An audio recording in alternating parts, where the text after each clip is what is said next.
अस्सलामुअलैकुम। Programme night addition में हम आपको खुशामदीद कहते हैं। नाजरीन, कहीं ऐसा तो नहीं कि साहिब इक़्तिदार जमातें अपने फ़ायदे को मुल्की मफाद का नाम देकर माइनस इमरान चाहती हैं, क्योंकि 9 मई के वाक़े ने जो ज़ख्म दिया, इत्तेहादी हुकूमत रोज़ाना इसे लोगों को दिखा के बता के खून को बहने से रोक नहीं रही है। मिलिट्री इंस्टॉलेशंस का तोड़ फोड़ सिर्फ किसी एक सियासी जमात या अफवाज का मसला नहीं, बल्कि पूरी कौम ही इसके दर्द में मुब्तला है और इसके ज़िम्मेदारों को पकड़कर सबक भी सिखाना चाहिए। लेकिन पीडीएम तो चाहती है कि सिर्फ ज़िम्मेदारों को नहीं, बल्कि पूरी सियासी जमात जो है तहरीक इंसाफ, उसको, उसके हामियों को भी सफ़ाई हस्ती से मिटाकर हमारा जो सियासी रास्ता है वो साफ़ होना चाहिए। तो क्या पीडीएम हुकूमत 9 मई के पुरतशद्दुद वाक़यात की आड़ में इमरान खान को पाकिस्तानी सियासत से माइनस करना चाहती है?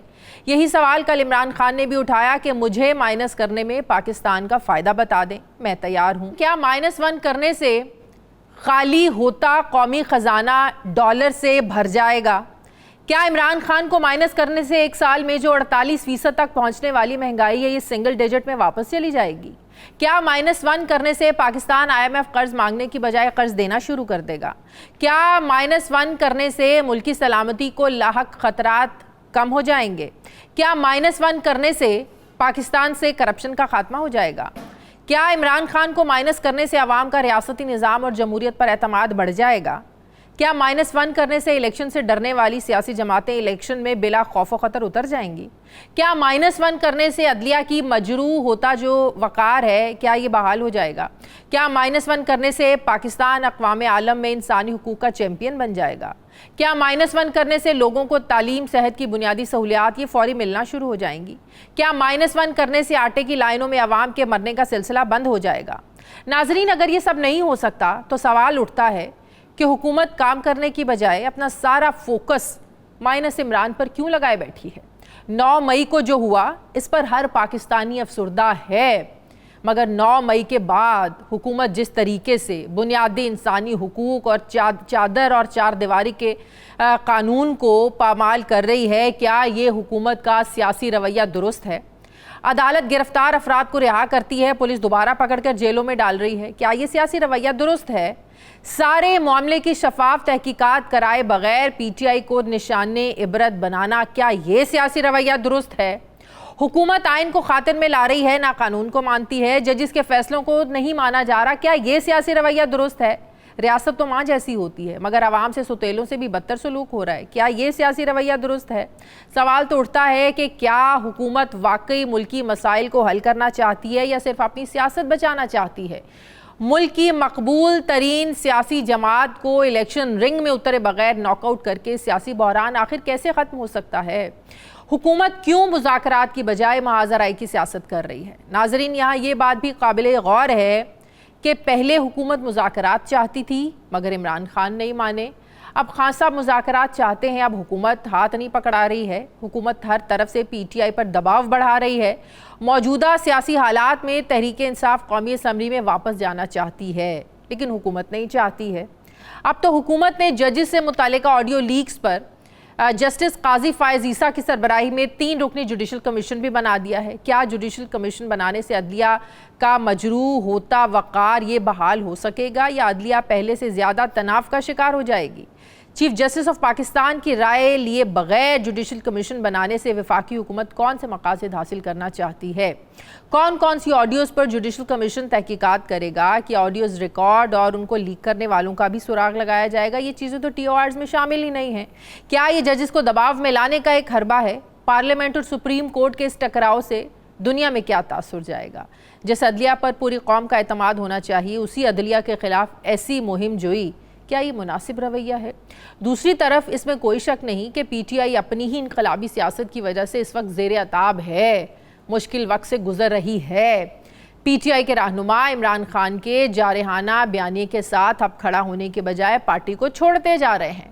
माजी में भी कुछ लोग, कुछ रहनुमा, सीनियर लोग जिन्होंने मुश्किल वक्त में PTI का साथ दिया, जहांगीर तरीन, अलीम खान, चौधरी मोहम्मद सरवर, ये PTI से अपने रास्ते अलग कर चुके हैं। इन्हीं में से एक शख्सियत चौधरी सरवर साहब, साबिक गवर्नर पंजाब, ये हमारे प्रोग्राम में आज हमारे साथ मौजूद हैं।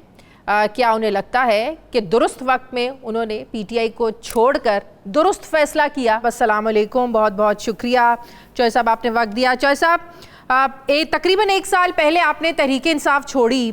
आज जो तहरीक इंसाफ के साथ हो रहा है या जो तहरीक इंसाफ ने किया, उसके बाद आपको लगता है कि आपका तहरीक इंसाफ को छोड़ने का फैसला ज़बरदस्त था, दुरुस्त था? बिस्मिल्लाहिर्रहमानिर्रहीम। देखिए, बात ये है कि हमारा सियासत में आने का मकसद क्या है।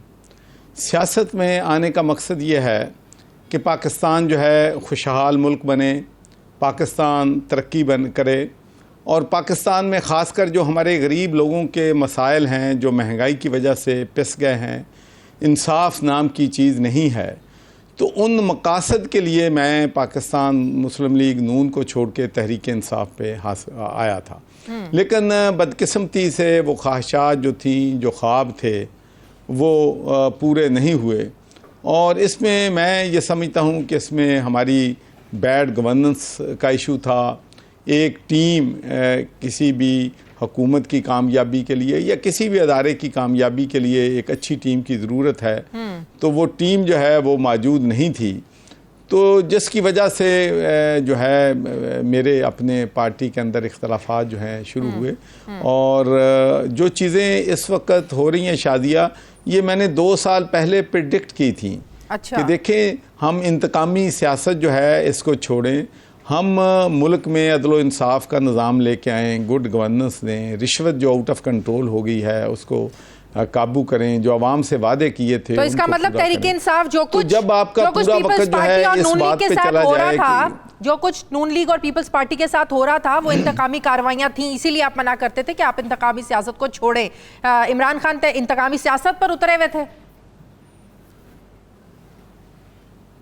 जी, एक तो इंतकामी सियासत के साथ साथ ही गवर्नेंस जो थी वो बहुत मैं समझता हूँ कि बैड गवर्नेंस थी। रिश्वत जो है उसका लेवल बहुत ज़्यादा बढ़ गया था। गवर्नमेंट ऑफिसर्स की पोस्टिंग्स, ट्रांसफ़र और जो थी वो पैसा वहाँ चल रहा था, जो कि मेरे ख़्याल में पहले कभी भी नहीं हुआ। कमीशन, किकबैक्स, ये चीज़ें जो हैं पहले से ज़्यादा बढ़ गई। जिन मसाइल को हल करने के लिए आए थे कि हम, और ये सब कुछ इमरान खान के इल्म में था, जो कुछ पंजाब में हो रहा था, फरागोगी को लेकर, बुज़दार साहब की करप्शन की जो बातें उनके दौर में जो कुछ हुआ, जो चीज़ें सामने आ रही थी, वो सब कुछ खान साहब को बताया गया था। अगर आपके इल्म में था तो यकीनन आपने बताया होगा खान साहब को। नहीं ना, मैं अकेले नहीं, पार्टी की पूरी लीडरशिप जो है वो जो है ये सारी चीज़ें जो हैं उनको बताती थी। और मैं समझता हूँ कि ये सिर्फ पंजाब में नहीं शादिया, मैं अमेरिका में गया हूँ, मैं यूरोप गया हूँ ड्यूरिंग माय गवर्नरशिप, तो ये सारी बातें उनको भी वहाँ पर मालूम थी कि पंजाब में क्या हो रहा है। लेकिन बदकिस्मती से मुझे नहीं इल्म कि क्या बात थी कि खान साहब खान साहब को सुनने के लिए तैयार नहीं थे। अच्छा, सुनने के लिए तैयार नहीं थे, तो आपको जी मैं क्या, खान साहब नहीं, बुज़दार के अलावा किसी की बात सुनने के लिए तैयार नहीं। ठीक है, आपको कितने अरसे के बाद ये महसूस होना शुरू हो गया था कि आपका तहरीक इंसाफ को छोड़ने, ज्वाइन करने का फैसला गलत था, और मुस्लिम लीग नून को छोड़ने का जो फैसला गलत था, और तहरीक इंसाफ को ज्वाइन करने का भी फैसला आपका दुरुस्त नहीं था? कितने अरसे के बाद आपको जो है ना ये फील होना शुरू हो गया था कि गलती की आपने नून लीग छोड़ के? देखें, मैं अभी तो मैं क्या कहूँ कि नून लीग को छोड़ के गलती की या मुस्लिम अपना पाकिस्तान तहरीक इंसाफ को छोड़ के गलती की, लेकिन हकीकत यह है कि आवाम के जो मसाइल हैं वो ना मुस्लिम लीग नून हल कर सकी है, ना पीपल्स पार्टी हल कर सकी है, और ना तहरीक इंसाफ जो है वो हल कर सकी है। तो मैं तो अब समझता हूँ कि मेरा फ़ैसला अब दुरुस्त है, जबकि मैं ख़ुद एक पार्टी जो है चौधरी शहजाद की क़यादत में लीड कर रहा हूँ। और इंशाअल्लाह मुझे यकीन है कि एक तो रैंक ऑन फाइल हज़ारों की तादाद में लोग जो हैं हमारी पार्टी में शामिल हो रहे हैं, और हमारी पार्टी जो है सिर्फ बातें नहीं करेगी, वादे नहीं करेंगे। हम हर डिपार्टमेंट में, चाहे वो एनर्जी है, एजुकेशन है, हेल्थ है, लॉ रिफॉर्म्स हैं, लीगल रिफॉर्म्स हैं, ये सारी चीज़ों पे हम एक प्रॉपर हर फील्ड में एक टास्क फोर्स बनाएंगे और उसका जो है प्रेसिडेंट जो है वो लर्नड पर्सन होगा जो सब्जेक्ट से माहिर ज्वाइन किया आपने? इसलिए कि बाकी सारे आजमाए जा चुके हैं और इस पार्टी को जो है कम अज़ कम मैं अपनी मर्ज़ी से एक जमहूरी पार्टी बना सकता हूँ, एक ट्रांसपेरेंसी, एक अकाउंटेबिलिटी, जिस तरीके से यूरोप में जमातें जो हैं फंक्शन करती हैं, तो वो ख्वाब जो है मेरा, मैं अब उम्मीद है कि पूरा करने में कामयाब हो जाऊँगा। लेकिन आप तो शहबाज शरीफ की गवर्नेंस की तारीफ भी मैंने अक्सर करते आपको सुना है कि उनकी गवर्नेंस बड़ी ज़बरदस्त होती थी। एटलीस्ट जो पोस्टिंग ट्रांसफ़र में जो कुछ जो मैस तहरीक इंसाफ के दौर में हुआ, ये मैंने आपको कहते सुना कि वो नून लीग के दौर में, शहबाज शरीफ के दौर में नहीं हुआ। तो एक बिल्कुल नहीं सोचा कि मुस्लिम लीग नून को दोबारा ज्वाइन कर लिया जाए?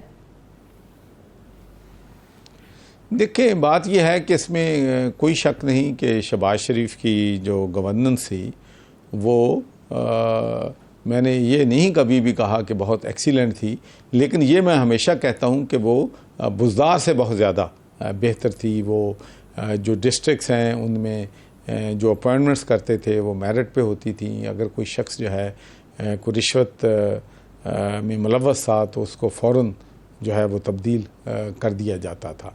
लेकिन जहाँ तक आवाम के मसाइल हैं वो तो हर दौर में जूं के तूं रहे हैं।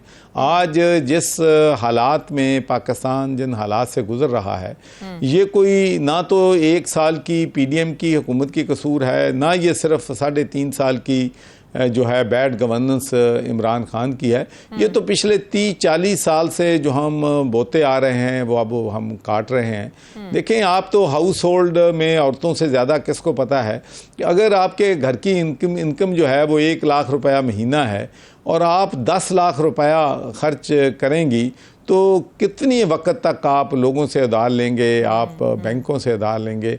तो एंड ऑफ द डे वो जो एक बोझ है वो कर्ज़े का इतना बढ़ जाएगा कि आप सरवाइव जो है वो नहीं हो सकेंगे। तो मैं समझता हूँ कि पाकिस्तान में रिफॉर्म्स की ज़रूरत है, पाकिस्तान में एजुकेशन रिफॉर्म्स की ज़रूरत है, लीगल रिफॉर्म्स की भी ज़रूरत है, इकोनॉमिक रिफॉर्म्स की भी ज़रूरत है।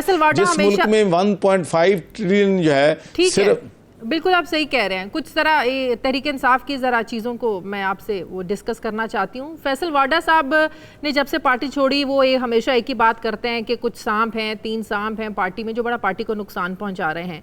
क्या आपको भी लगता है कि आज तहरीक इंसाफ जिस नहज पर पहुँची है वो खान साहब को गलत मशवरे देने का नतीजा है? कुछ लोग वाकई पार्टी के अंदर आज भी मौजूद हैं जो पार्टी को जिन्होंने बड़ा नुकसान पहुँचाया है।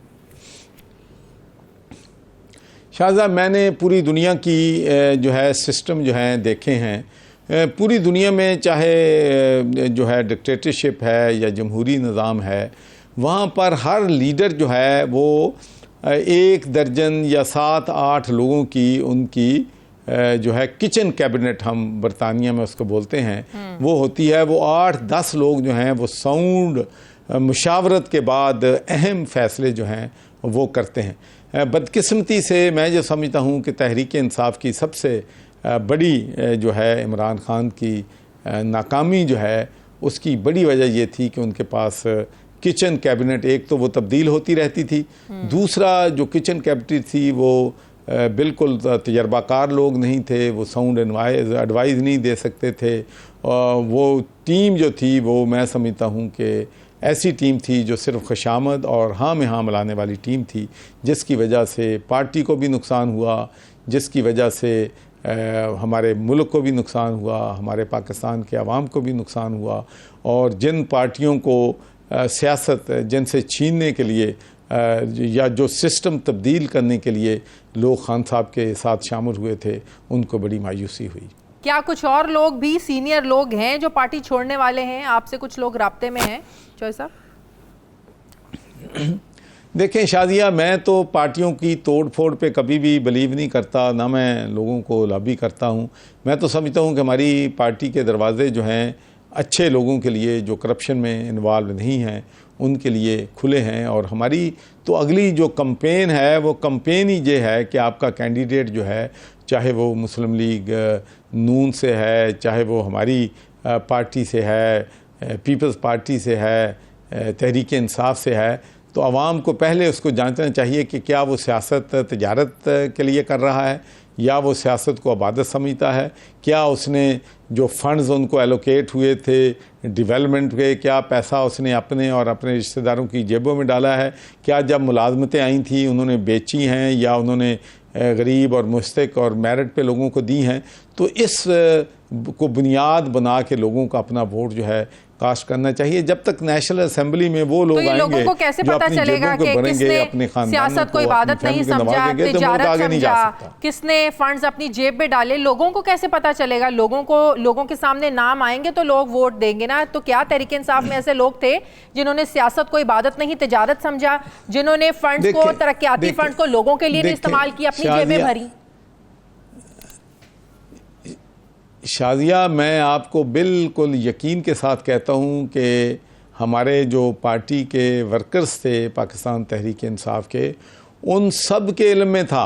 चूँकि मेरे दरवाजे तो पार्टी के वर्कर्स के लिए खुले थे, तो जो किस्से कहानियाँ वो अपने MNS MPs के बताते थे, को मैं तो इंटेलिजेंस रिपोर्ट तो नहीं लेता था। मैं तो पार्टी के वर्कर मुझे ब्रीफ करते थे कि हमारे जो MNA MPs हैं, अगर कोई पोस्ट आती है तो वो मेरिट पे देने की बजाय वो बेच देते हैं या अपने रिश्तेदारों को लगवा लेते हैं। फंड्स जो हैं उनमें अपने जो हैं वो देखें। जो इंफ्रास्ट्रक्चर डेवलपमेंट हुआ है, 2500 बजट था पाकिस्तान में पंजाब का डेवलपमेंट का। तो सोचना ये है कि 2500 अरब रुपए बजट में कितनी सड़कें बनी हैं, कितने पुल बने हैं, कितनी सड़कों की रिपेयर हुई है। आप पूरे पंजाब में जाएं तो सड़कें हर तरफ टूटी फूटी पड़ी हैं, हर तरफ गंदगी है, हर तरफ जो है जो सीवरेज सिस्टम जो है वो तबाह हो गया है, पीने का साफ पानी नहीं है, लोग गुर्बत में जिंदगी गुजार रहे हैं। तो अगर मैं आपको यकीन से कहता हूं कि अगर ये पैसे ऑनेस्टी के साथ 100% डेवलपमेंट पे लग जाएं तो पंजाब जो है उसमें तो कोई सड़क टूटी फूटी ना होती, लोग सारे पीने का साफ पानी पी रहे होते। तो फिर आप कह रहे हैं कि लोगों को पता है कौन सा MNA MP जो अपनी जेब में पैसे डालता था, काम नहीं कराते थे, फिर भी तहरीक इंसाफ की इतनी मकबूलियत क्यों है? लेकिन अगर आप समझती हैं कि मकबूलियत है तो मैं आपसे ये सवाल करता हूं कि जब पंजाब में या पाकिस्तान में जो है ज़मनी इलेक्शन हुए हैं तो इसमें PTI ने कैंडिडेट अपने क्यों नहीं खड़े किए? इसमें खान साहब क्यों तमाम पार्टियों में खुद कैंडिडेट बने हैं? इसलिए कि उनको पता था कि अगर उनके ये कैंडिडेट होते तो ये ज़मनी इलेक्शन इतनी बड़ी मकबूलियत के बावजूद हार जाते। बहुत शुक्रिया। मुस्लिम लीग के चीफ ऑर्गेनाइजर चौधरी सरवर साहब, साबिक गवर्नर पंजाब, मेरे साथ है। Thank you very much. नाज़रीन, मुझे प्रोग्राम में एक ब्रेक लेनी है, वापस आते हैं एक वक्फे के बाद।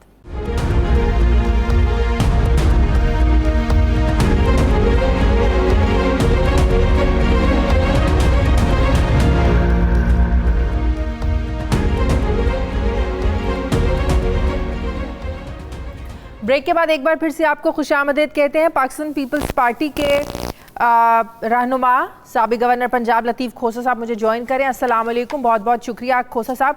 खोसा साहब, सबसे पहले मैं ये पूछना चाहूँगी आपसे कि हुकूमत ने जो कमीशन बनाया है जस्टिस काजी फ़ायज़ ईसा की सरबराही में, जो रिसेंटली हमने जो ऑडियो लीक्स सामने आई कुछ जजेस की, कुछ पॉलिटिशियंस के साथ, परवेज़ इलाही साहब के साथ, उस पर बड़े सवाल भी उठ रहे हैं कि जजेस के हवाले से अगर आप कुछ इन्वेस्टिगेट करना चाहते हैं, कोई कार्रवाई करना चाहते हैं, तो उसके लिए सुप्रीम जुडिशल काउंसिल एक फोरम है और इसके लिए आपने फिर चीफ जस्टिस से भी पूछना या उनसे मशवरा करना भी आपने मुनासिब नहीं समझा। तो आपको क्या लगता है कि ये जो कमीशन बनाया गया है इन्वेस्टिगेशन के लिए, ये दुरुस्त है?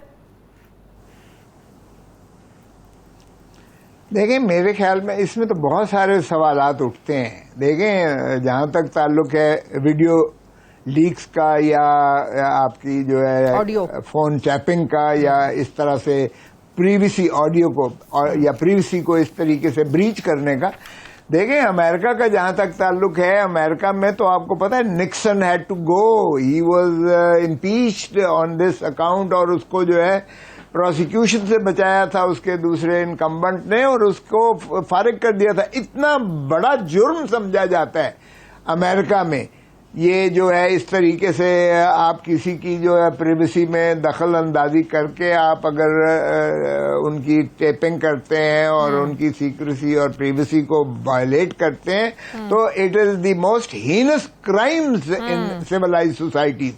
पहले तो इसमें यहाँ ये भी होना चाहिए कि आपने देखा कुछ अरसे से प्राइम मिनिस्टर हाउस की सारी जो है ये लीक हो रही हैं, प्राइम मिनिस्टर हाउस की। यानी अंदाजा करें कि अगर प्राइम मिनिस्टर हाउस आपका सेफ नहीं है और मौजूदा और साबका सारे प्राइम मिनिस्टर्स की आप देख लें कि वो जो है लीक हो रही हैं, लीक की जा रही हैं, वो चाहे डॉन लीक्स हों, चाहे आपकी जो दूसरी तीसरी जितनी भी आई हैं। तो ये पहला तो ये तय होना चाहिए कि क्या ये जस्टिफाइड हैं, क्या ये लीगल हैं, क्या इसको कोई कानून इजाजत देता है, क्या प्रिवेसी को ब्रीच करता है। ये तो टीओआरएस में शामिल होना चाहिए था। मैंने भी टीओआरएस पढ़े हैं, आपने भी पढ़े होंगे। टीओआरएस में कहीं ये नहीं लिखा, कहीं ये शामिल नहीं है कि सबसे पहले इन्वेस्टिगेशन तो इस चीज की जरूरी है कि ये टैप करता कौन है, क्या ये भी कानूनी है या नहीं। और दूसरी बात, बिल्कुल ये पहली शर्त होनी ही ये चाहिए। दूसरी बात ये है कि आज तक नहीं हुआ कि चीफ के एग्जीक्यूटिव जो है, एग्जीक्यूटिव नॉमिनेट करे जजेस को। अब ये और ज्यादा एक मैं समझता हूं एक कभी फेल है जिसकी बुनियाद इस हुकूमत ने रखी है कि उन्होंने खुद जजेस को मुतनाज़ बनाने की कोशिश की है कि ये जजेस हमारे मतलब फेवर के हैं या हमारे मुताबिक फैसला देंगे और ये जजेस। अरे भाई, ये चीफ जस्टिस का काम होता है। हमेशा रिक्वेस्ट की जाती है चीफ जस्टिस ऑफ पाकिस्तान को, या अगर हाई कोर्ट का मामला हो तो chief justice Lahore high court को रिक्वेस्ट की जाती है कि आप जो है जुडिशियल कमीशन ऑफ इंक्वायरी के लिए जजेस को नामजद कीजिएगा। रिक्वेस्ट की जाती है, ये भी नहीं कि वो डिमांड की जाती है, रिक्वेस्ट की जाती है। और फिर चीफ जस्टिस जो है वो जिनको मुनासिब समझते हैं वो करते हैं, और वो गैर मुतनाज़ा इसलिए होते हैं। अब एग्जीक्यूटिव अगर खुद नॉमिनेट कर देती है जजेस को, तो मैं समझता हूं ये जजेस की भी तौहीन की है और बाईपास किया है चीफ जस्टिस को। और तो उन जज साहबान को मेरे ख्याल में इनकार कर देना चाहिए। चीफ जस्टिस इस पर पूछ नहीं सकते हुकूमत से, या इस पर कोई एक्शन सो मोटो नहीं ले सकते? अब मैं आपके तगाफल आरफाना पे भी आपके मुझे जरा लुत्फ भी आया है। और देखें, ये हुकूमत गुल्लू भट्टों की हुकूमत है, ये चीफ जस्टिस को मानती नहीं है, ये अदलिया के अहकामात को मानती नहीं है, ये आइन की शिकों और दफात को मानती नहीं है। ये इस वक्त जो है पाकिस्तान सरजमीन बेआइन है, माफ कीजिएगा। इस वक्त आपकी कोई रूल ऑफ लॉ नहीं है इस वक्त, इसलिए बिल्कुल चीफ जस्टिस को आप मजीद एम्बैरस न करें। हम तो हिसार बन के खड़े होंगे इसलिए कि हमारे इस पेशे से ताल्लुक है, लेकिन जितना माशाअल्लाह तो मुझे एक और चीज बताएं खोसा साहब, क्या ये कमीशन जो है फिर चीफ जस्टिस ऑफ पाकिस्तान को भी तलब कर सकता है, क्योंकि उनकी मदर इन लॉ की ऑडियो लीक्स का भी मामला है? ये एक और मजाक है, न सिर्फ मौजूदा सिटिंग चीफ जस्टिस बल्कि साबका चीफ जस्टिस यानी जस्टिस साकिब निसार साहब के भी फर्जंद अर्जमंद की एक वीडियो है जो भी इस मामले में रेफर की गई है, जिसका हवाला दिया गया है। अगर ये आप सिलसिला शुरू करते हैं तो ये तो फिर सभी देखें। एक दफा पहले ऐसे हुआ था कि जस्टिस खलील रमदे साहब हेड कर रहे थे एक बड़ी हाई पावर्ड बेंच को, जिसमें जनरल परवेज मुशर्रफ के बारे में था, जो जस्टिस इफ्तिखार मोहम्मद चौधरी साहब की जो सुबुकदोशी को के मुतालिक थी। और उसमें उन्होंने जब वफाक को, उस वक्त के वफाक के अटॉर्नी जनरल मलिक कयूम साहब थे, मेरे प्रेडिसेसर थे उस वक्त, और उस वक्त उन्होंने एक जवाब दाखिल किया था जिसके साथ उन्होंने कुछ ऑडियोज और वीडियो क्लिप्स लगाए थे। आपको पता है क्या हुआ था? AOR को, एडवोकेट ऑन रिकॉर्ड को 10 रुकनी था, सुप्रीम कोर्ट के जजेस हेडेड बाय खलील रमदे साहब, उन्होंने उसको 1 लाख रुपया जुर्माना किया। सेक्रेटरीज को, जो सेक्रेटरी फेडरल सेक्रेटरी थे, उनको तौहीन अदालत का नोटिस दिया। तमाम जो है एजेंसीज के हेड्स को कहा कि आप एफिडेविट दें, बयान अल्फी दें कि किसी जज के घर या दफ्तर या उनके पोर्च या गैरेजेस या उनके किसी ताल्लुक से कोई ये नहीं होगा, और सारे गैजेट्स आप रिमूव करेंगे, हटाएंगे, और आइंदा अगर कोई ऐसी चीज आई तो आपको तौहीन अदालत में जेल में भेजा जाएगा। ये काबिल जजेस की ऑडियो लीक्स की तहकीकात को मसला क्यों बनाया जा रहा है? खोसा साहब, हमारे जिस तरह आपने प्राइम मिनिस्टर हाउस की ऑडियो लीक्स की बात की, मुस्लिम लीग नून के बड़े लोग हैं जिनकी ऑडियो लीक सामने आई, तहरीक इंसाफ के सियासतदानों की बड़ी ऑडियो लीक सामने आई, मरियम नवाज और डार साहब की, मुख्तलिफ सियासतदानों की लीक सामने आई, तो सिर्फ जजेस की ऑडियो लीक्स को ही बेस बनाकर, बुनियाद बनाकर क्यों कटहरे में खड़ा किया जा रहा है? आप सियासतदानों की जो ऑडियो लीक सामने आई उसको भी इन्वेस्टिगेट करना चाहिए। वैसे आफरीन है आपके इस सवाल पे भी। देखें, यही मैंने अर्ज किया, ये तो असल में जुडिशरी को एनहिलेट करना चाहते हैं। ये अदलिया पर जिस तरह है कि ये सवारी करना चाहते हैं, बदकिस्मती ये है इस मुल्क के ये इदारे जो हैं उनको मुनादिम करने पर ये हुकूमत तुली हुई है। आइन को इन्होंने वैसे ख़त्म कर दिया है, पार्लियामान, इन्होंने असेंबलियों को ख़त्म कर दिया है, पार्लियामेंट पर ये सवारी कर रहे हैं बैठकर, और इन्होंने अब अदलिया एक रह गई थी, अदलिया के अंदर 1997 वाला ऑपरेशन इनका वही चल रहा है।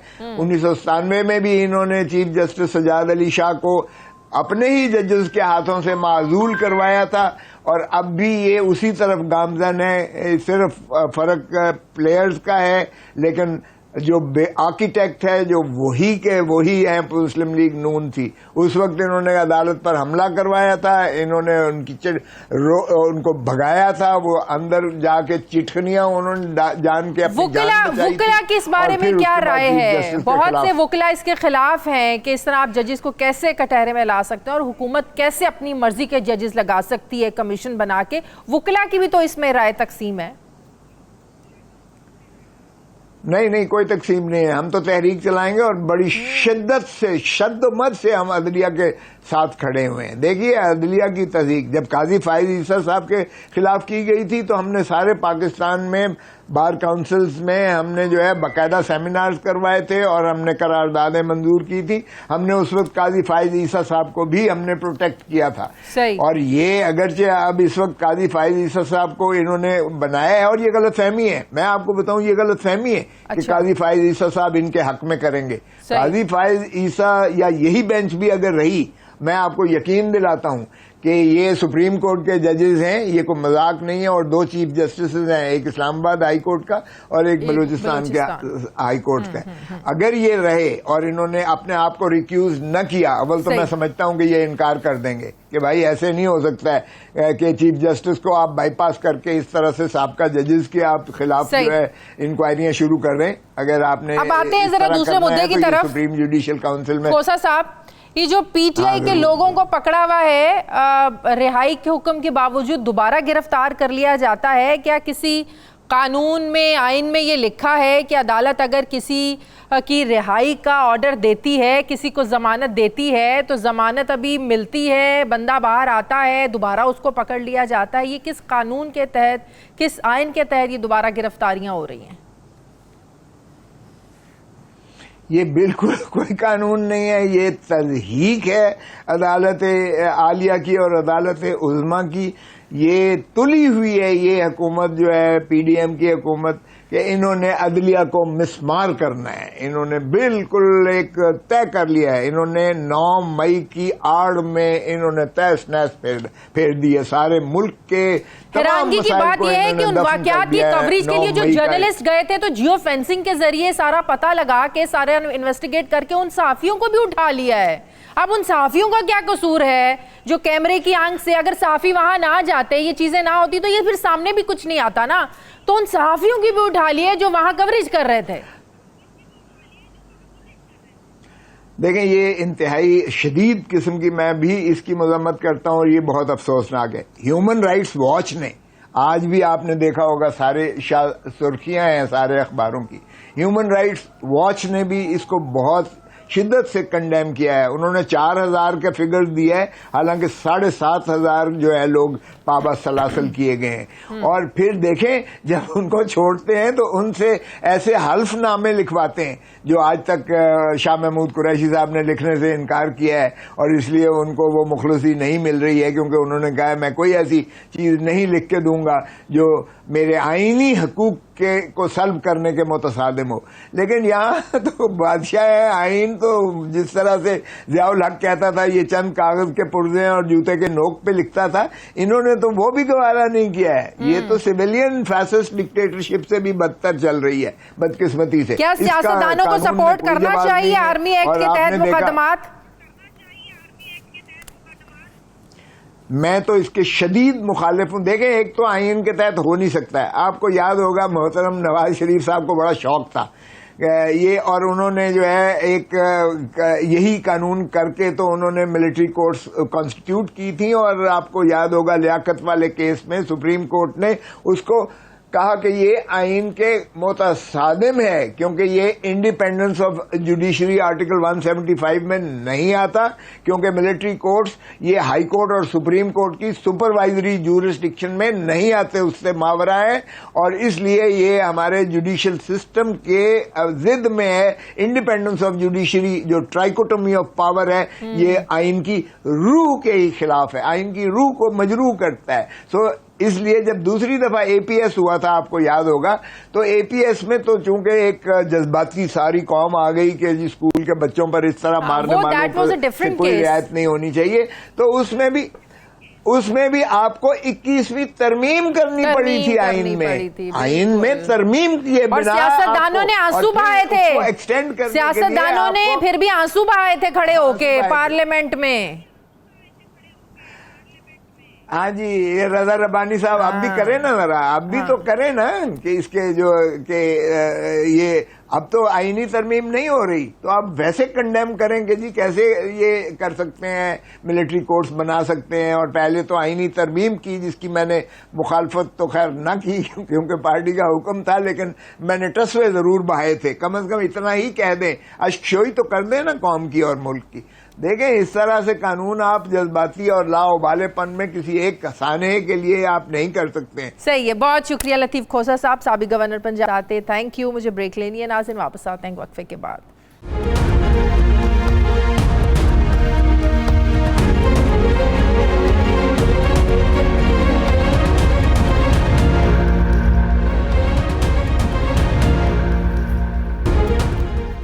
ब्रेक के बाद एक बार फिर से आपको खुशामदीद कहते हैं। सीनियर सहाफ़ी तज्ज़ियाकार मज़हर अब्बास साहब मुझे ज्वाइन करें। अस्सलाम वालेकुम, बहुत बहुत शुक्रिया मज़हर साहब।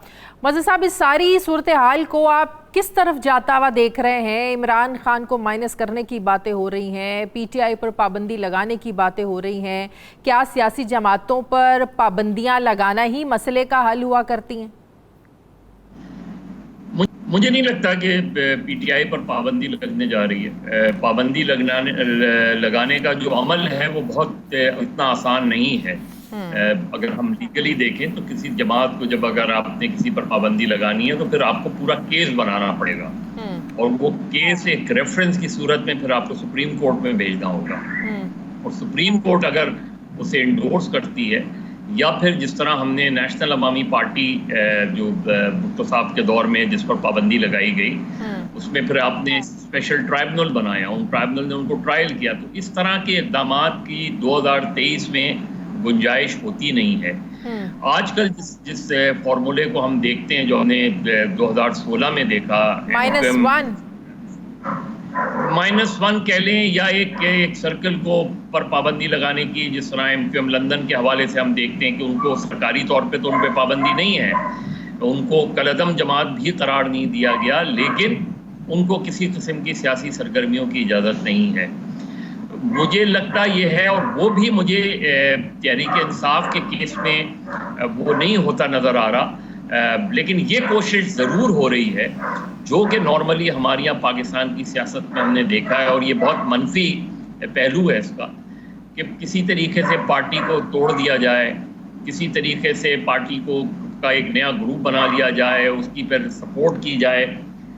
उस तरह का फॉर्मूला माजी में भी कामयाब नहीं हुआ। आप मुस्लिम लीग में देख लें, आप पीपल्स पार्टी में देख लें, ना ही वो फॉर्मूला मुझे कामयाब होता नजर आ रहा है तहरीक इंसाफ की सूरत में। कि तहरीक इंसाफ का जो महवर है पूरी सियासत का, वो सिर्फ एक शख्सियत के गिर्द घूमता है। तो अगर आप उस शख्सियत को माइनस कर देंगे तो बाकी किसी की कोई हैसियत नहीं है। उसका अपना किसी का इंडिविजुअल कॉन्स्टिट्यूंसी हो सकती है, जो शायद अपनी इंडिविजुअल कॉन्स्टिट्यूंसी की बुनियाद पे तहरीक इंसाफ से एडिशनल सपोर्ट उसे मिली हो, तो उसके अलावा जो लोग नए हैं, जो लोग तहरीक इंसाफ में पहली बार आए हैं, वो अगर तहरीक इंसाफ को छोड़ के जाते हैं तो उनकी कोई हैसियत नहीं होगी। तो मुझे ये फॉर्मूला कामयाब होता लग नहीं रहा। लेकिन आपको लगता है कि इमरान खान की गिरफ्तारी के बाद जो रिएक्ट किया तहरीक इंसाफ ने, वो लूज बॉल थी?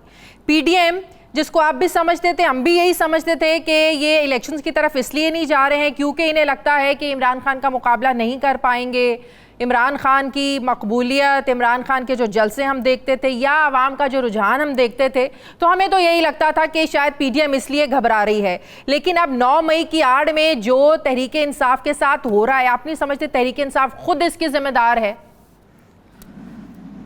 शायद ये पूरी जिम्मेदारी तो तहरीक इंसाफ पर नहीं आयद कर सकते हम।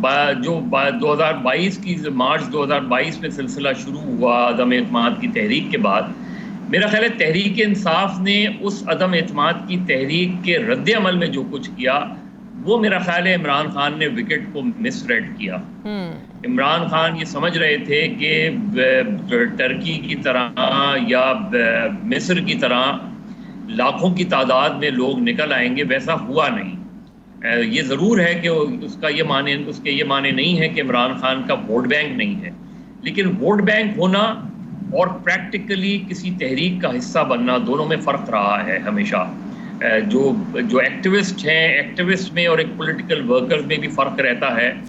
तो इमरान खान ने जो पूरी 1 साल के अंदर जो भी इक़दाम किए अपनी तहरीक चलाने के लिए और मोमेंटम बनाने के लिए, एक तो उनका सबसे बड़ा ब्लंडर वही रहा जो बारहा लोग हम कहते रहते हैं कि वो असेंबलियों से नहीं निकलना चाहिए था। दोनों जगह आप प्रेशर बनाते, बाहर भी और अंदर भी, वो उनका बड़ा ब्लंडर था।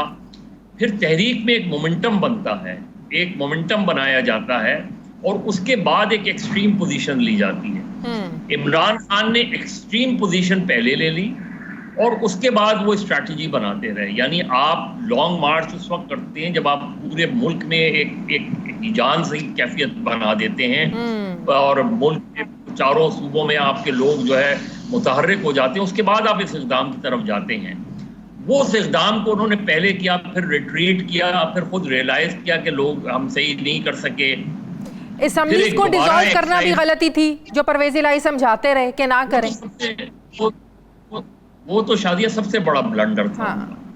वो तो बिल्कुल ऐसा ही था जैसे सेल्फ इन्फ्लिक्टेड इंजरी होती है। वो बिल्कुल ऐसा ही था जैसे आपने अपने पैरों पे कुल्हाड़ी मार ली। यानी आपने ये जिसने भी मशवरा दिया है वो इमरान खान का दोस्त नहीं, और इमरान खान का अगर ये इनफरादी फैसला है तो मेरा ख्याल है इससे ख़राब सियासी फैसला उन्होंने अपनी ज़िंदगी में शायद नहीं किया। तो उसकी वजह से हो यह रहा है कि आज इमरान खान एक ऐसे दोराहे पे आके खड़े हो गए हैं कि जहां इस्टेब्लिशमेंट से उनका तसादुम है, जहां मुल्क की तमाम सियासी जो जमातें हैं, चाहे वो पीडीएम में हों या ना हों, वो इमरान खान से अलग नजर आती हैं। तो इमरान खान अपने आप को एक ऐसे दोराहे में ले आए हैं आपको नहीं लगता कि इनकी सियासतदानों की आपस की लड़ाई से हटकर सियासतदान इदारों से लड़ाई पर उतर आए हैं? जैसे अभी आपने कहा कि इमरान खान का इस्टेब्लिशमेंट से झगड़ा है, मौजूदा पीडीएम अदलिया के साथ महाज खोल कर बैठ गई है, वो अदलिया को जानिबदार इल्ज़ामात लगा रहे हैं जानिबदार होने के। तो सियासतदानों के अपने मसाइल से बढ़कर अब लगता है कि मामला इदारों से लड़ाई की तरफ चला गया है, विच इज़ मोर डेंजरस। ज़ाहिर है सियासी जमातों की अपनी गलतियां तो हैं। हम एक तसादुम की राह पे और इतनी हम इख्तलाफात से दुश्मनी की तरफ चले गए हैं, और जब तक सियासतदानों में जो दुश्मनी रहेगी, सियासी जमातों में दुश्मनी रहेगी, तो आप इस सिचुएशन से कभी भी बाहर नहीं आ सकते। और ये जितनी जल्दी सियासतदान रियलाइज कर लें उतना अच्छा है, लेकिन नज़र नहीं आ रहा। नज़र यही आ रहा है कि हमने बिल्कुल एक तरफ ये सोच है कि इमरान खान को जो है वो तहस नहस कर देना है, और दूसरी तरफ ये सोच है कि नहीं, यही जमातें सब चोर डाकू हैं और इनके साथ कोई गुफ्तगू नहीं होगी। ये एक्सट्रीम पोजीशन जो है उसका नतीजा ये होगा कि ये दोनों फरीक जो हैं इनको सिर्फ नुकसान होगा, और जनरली सबसे ज़्यादा नुकसान पाकिस्तान के लोगों को होगा। जो ये खेल तमाशा पिछले 1 साल से देख रहे हैं, न जाने कितने सालों से पहले भी देखते रहे, लेकिन पिछले 1 साल में। लेकिन आपको नहीं लगता पीडीएम की तो मौज लग गई है, क्योंकि 9 मई की आड़ में वो तो बिल्कुल ही अब क्रश कर देना चाहते हैं पीटीआई को। पीटीआई के लोग जो हैं वो पाबंदे सलासिल हैं, बाहर निकलते भी हैं, अदालत के ऑर्डर्स पर दोबारा उनको जो है ना वो पकड़ लिया जाता है। तो पीडीएम की तो मौज लग गई है, वो तो अब मुज़ाकरात की तरफ लगता है आपको आएंगे। और इमरान खान के पास अगर मुज़ाकरात की तरफ पीडीएम नहीं आती तो खान साहब के पास फिर क्या ऑप्शन है? मौज नहीं है। देखिए, ये शॉर्ट टर्म गेन्स होते हैं, शॉर्ट टर्म गेन्स हैं। लेकिन आज पाकिस्तान की ये 13 सियासी जमातें जो हैं, इनसे अगर इलेक्शन के बारे में पूछें तो ये कंफर्टेबल नहीं नजर आती। और अगर सियासी जमातें जो हैं इलेक्शन से राय फरार इख्तियार करती हैं तो इसका मतलब ये है कि वो सिर्फ शॉर्ट टर्म गेन्स की तरफ देख रही हैं। लॉन्ग टर्म गेन्स तो ये है कि आप लोगों को रिलीफ कैसे देंगे ताकि लोगों का रुझान आपकी तरफ वापस आए। उस लिहाज से अभी भी वाज़े एज जो है वो इमरान खान को हासिल। आप उनके लोगों को पाबंदी सलासिल कर दें, आप उनको पर पाबंदी लगा दें, आप उनको बाहर कर दें, लेकिन जो पॉलिटिकल सपोर्ट है वो पीडीएम को वापस उस वक्त तक नहीं मिल सकती जब तक लोगों को रिलीफ नहीं मिलेगा, और वक्त पीडीएम के पास ज़्यादा नहीं है। इसका मतलब है कि आप देख रहे हैं कि इलेक्शंस हो सकते हैं, क्योंकि बहुत से लोग ये भी कह रहे हैं कि इस आड़ में तो हुकूमत मजीद लिंगर ऑन भी कर सकती है, निगरान हुकूमत तो बन जाएगी, लेकिन आप उसको जितना मर्जी लंबा खींच ले, क्योंकि ये हुकूमत इलेक्शंस करवाने की पोजीशन में अभी नहीं है। देखिए शादिया, आप कितना लिंगर ऑन कर सकते हैं इलेक्शन में? पाकिस्तान की जो इस वक्त सियासी और माशी सूरत हाल है, आप 1 साल बाद घसीट कर ले जाएं तो आप क्या कर लेंगे? 1 साल बाद घसीट के ले जाएं, आप पीटीआई को इलेक्टोरल उससे तो बाहर नहीं कर सकते। और अगर आप बिल्कुल उसी डगर पे, अमराना डगर पे चल पड़े और बिल्कुल फस्तायत वाली हुकूमत आप कायम कर दें तो वो भी लॉन्ग टर्म तो लास्ट नहीं कर सकती। अल्टीमेट जो हल है वो तो इलेक्शन है। आज कराएं, आप 1 साल बाद कराएं। क्या आप मुल्क को माशी तौर पे बाहर निकाल सकते हैं? मुझे तो नहीं लगता कि साल भर बाद भी आप मुल्क को माशी तौर पे बाहर निकाल पाएंगे।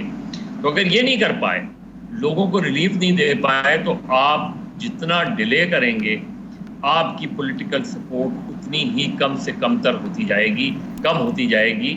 और अगर आपकी कम से सिचुएशन इस दहज पर पहुंच गई कि जहां आप इररेलेवेंट हो जाएंगे, तो अल्टीमेटली फिर इस्टेब्लिशमेंट, चाहे आज की इस्टेब्लिशमेंट हो या आने वाली इस्टेब्लिशमेंट हो, उसको अल्टीमेटली बात फिर तहरीक इंसाफ से ही करनी पड़ेगी।